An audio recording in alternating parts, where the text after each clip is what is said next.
All right, Trae Young is traded to the Washington Wizards for a bag of chips, but not just potato chips. It was more like a bag of like some flaming hot Cheetos, maybe the honey barbecue, the Fritos, little twisty honey barbecue ones, like some nacho cheese bugles. I don't know what y'all like. The jalapeno Cheetos. It was not a horrible trade. Is basically the point of it. You see no draft picks. He got traded to the Wizards for CJ McCollum and Corey Kispert.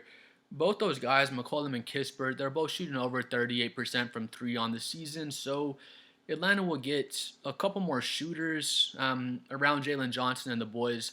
What Atlanta really needs is they need Kristaps Porzingis to be healthy. He'd be perfect as far as what they need for a rim protector, a stretch five, somebody that can help them get rebounds as well. But Kristaps just can't stay healthy.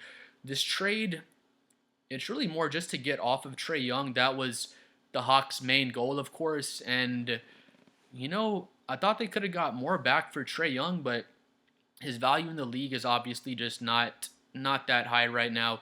The Hawks didn't call the Wizards, and that was the first team they called, and they just said, "All right, that sounds good," and they just made the trade happen.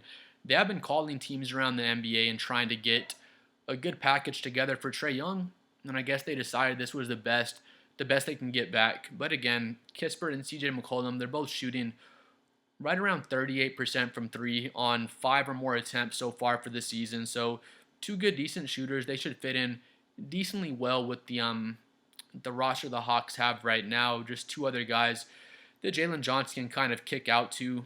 Dyson Daniels isn't a great ball handler. They could use a secondary ball handler. So CJ McCollum should help them out a bit as far as just having a secondary playmaker where Jalen Johnson doesn't have to do everything out there. But the main reason the Hawks did this again was just to get off of Trae Young. CJ McCollum is on an expiring contract, so once this season is up, CJ McCollum is out of there unless the Hawks want to re-sign him for, for less money. If they can get a deal on CJ, I think they would like to keep him. He'd be a good fit on the team.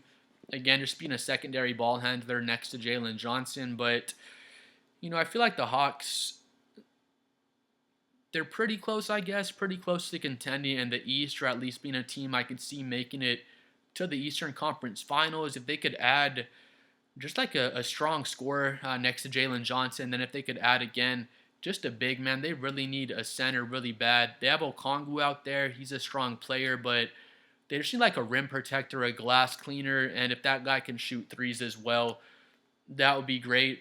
Where can they find one of those guys? Oh, they can find that guy in Kristaps Porzingis, but Kristaps just can't stay healthy. Not to hate on the man, it just is what it is. Homeboy cannot stay healthy. On the Wizards side of things, I think this is pretty cool for the Wizards. Trae Young, if you want to build a contender around Trae Young, it's just hard. I don't know if it can be done. You have to put a bunch of defenders, a bunch of people that can make up for what Trae Young lacks. You need a bunch of defenders to make up for Trae Young's lack of defense, a bunch of lob threats to kind of have those pressure releases for Trae Young once he comes off of pick and rolls.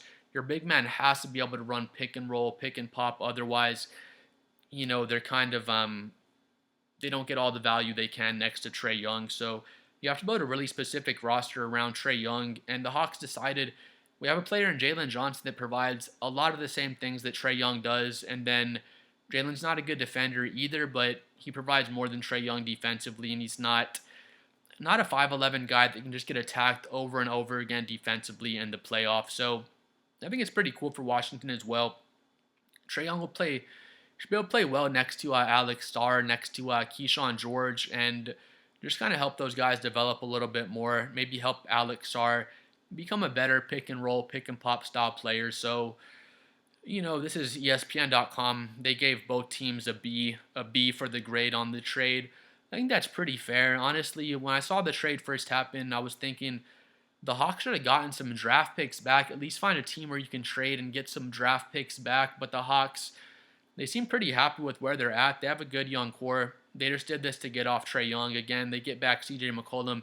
After this year, CJ McCollum's contract has expired, so we'll see if they want to re-sign CJ. Maybe if they can get a deal on him, bring him back to the team, because I don't think he's a bad fit, being a secondary ball handler next to Jalen Johnson. I feel like it's a decent a decent trade for both teams. Again, when it first happened, I was like, man, the Wizards got Trae Young for a bag of chips. I definitely expected to see draft picks involved in this deal and see the Hawks get some draft picks back. But again, I feel like their number one goal was just to get off Trae Young, get an expiring contract back. So once next season starts, they can kind of have some open salary to make another move they'd want to make. But yeah, again, Trae Young gets traded for a bag of chips, but like some flaming hot Cheetos again for some good ass chips. I don't think it was just a horrible trade, to be honest. But I was a bit shocked at kind of how low Trae Young's trade value is at this point in the NBA. But please like and subscribe. I'm trying to hit 7 million subscribers. Let me know what you thought about this trade from the Hawks side and from the Wizards side, and we'll see y'all next time. Peace.